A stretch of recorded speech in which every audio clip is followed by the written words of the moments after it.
Chair and Minister. Thank you very much, Mr Bone, and can I very much welcome this debate, congratulate my right honourable friend on securing it and on his thoughtful, as ever, speech on the subject.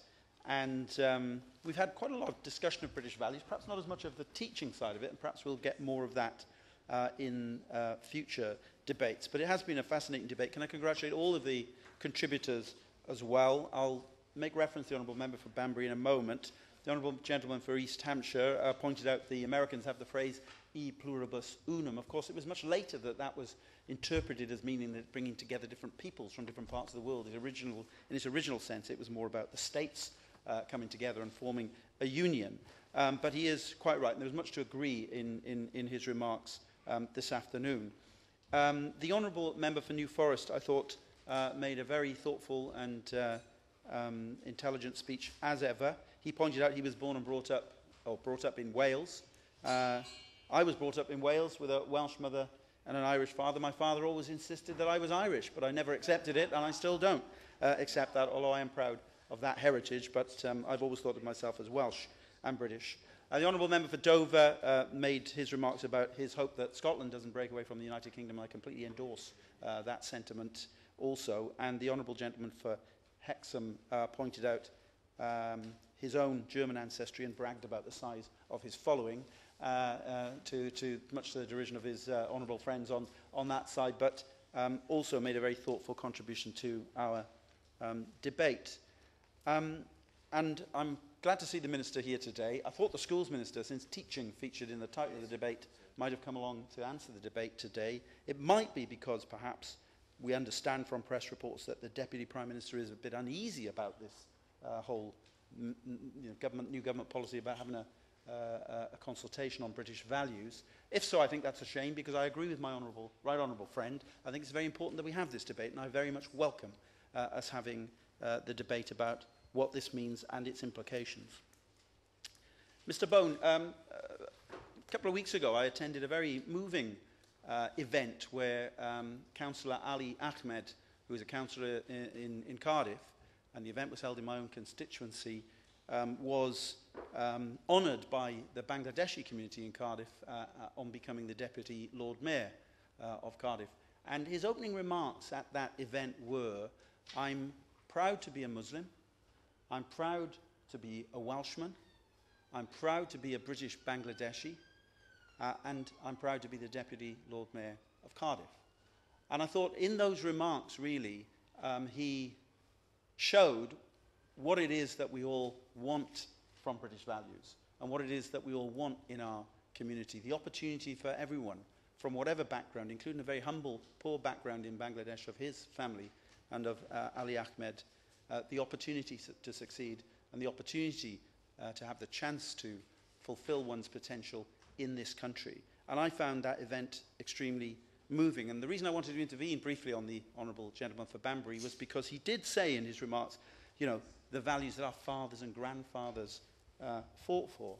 And I just thought it's always important to remember that on the Menin Gate in Ypres, you will find the names Muhammad Aslam, Abdullah Khan, Ahmed Khan, Muhammad Usman, soldiers who fought alongside our grandfathers and fathers in previous wars.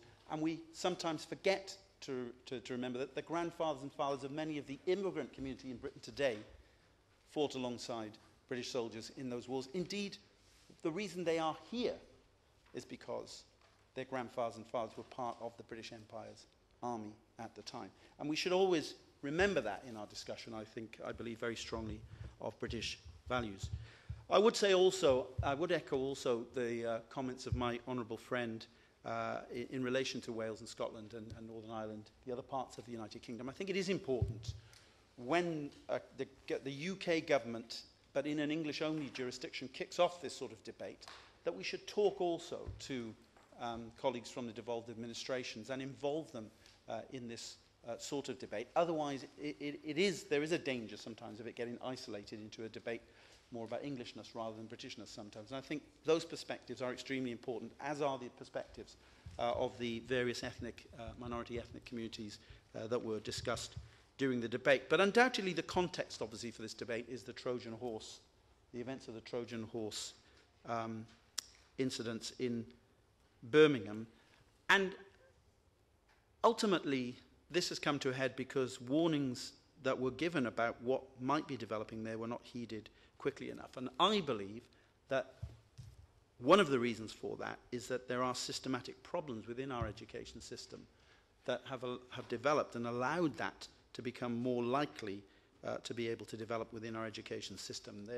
The system currently is inadequate, Mr. Bone, in my view, fragmented, and there's a dangerous vacuum. And only last night, and the Honourable Member will know this for Bradford, the head teacher of the principal, I should say, of the King's Science Academy in Bradford was rearrested once again on suspicion of fraud in relation to that particular free school. There is a vacuum there that I think we do need to address.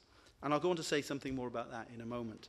I think we also need to reset the button a little bit on faith in our schools and revisit what that is all about. Of course, the schools involved in the Trojan Horse affair were not faith schools, Mr. Bone, but I think we should restate and be clear that no publicly funded school should be a place for indoctrination or proselytization. Faith-based education can be extremely positive. We have some of the finest schools in this country are faith-based schools, but they must still respect and understand other views. And indeed, all schools, all publicly funded schools, should be clear that that kind of indoctrination or proselytization, if it's taking place, is unacceptable and forms no part of any publicly funded school, whether it's a faith-based school or not. And I think many of the I think all the faith-based education services would accept that principle. Now, and I certainly know that the Catholic Education Service was, because I think I'm using their exact words when I say that.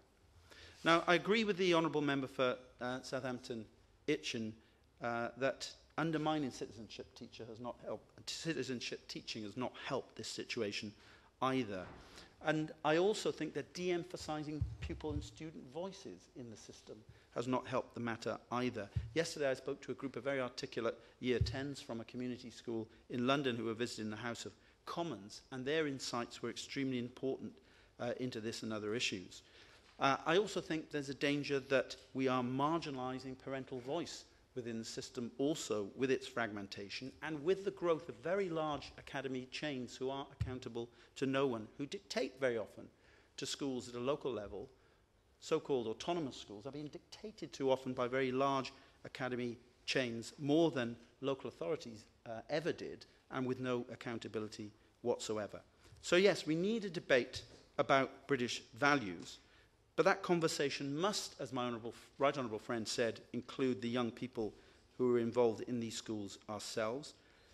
It must be a debate about British values, not an imagined Britain glimpsed through the rose-tinted spectacles of the Secretary of State for Education, because, as usual with this story, he hit the headlines, but rather missed the point, namely that British values can't be the product of the Secretary of State for Education's solipsistic ruminations. They have to be shared and arise from a common feeling amongst the diverse communities and generations in this country. And our schools should be in the business of teaching those values as much as in the ethos of the school, as in the formal lessons, and as much in the debating of the values as in the inculcating of them. Schools, first and foremost, should be safe havens of learning, which promote respect, tolerance, and hard work, and encourage debate and discussion. And I say that as a former teacher myself.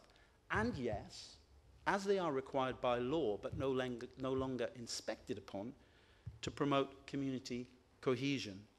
We've seen how quickly things can go wrong where this is not made clear and where it's not monitored.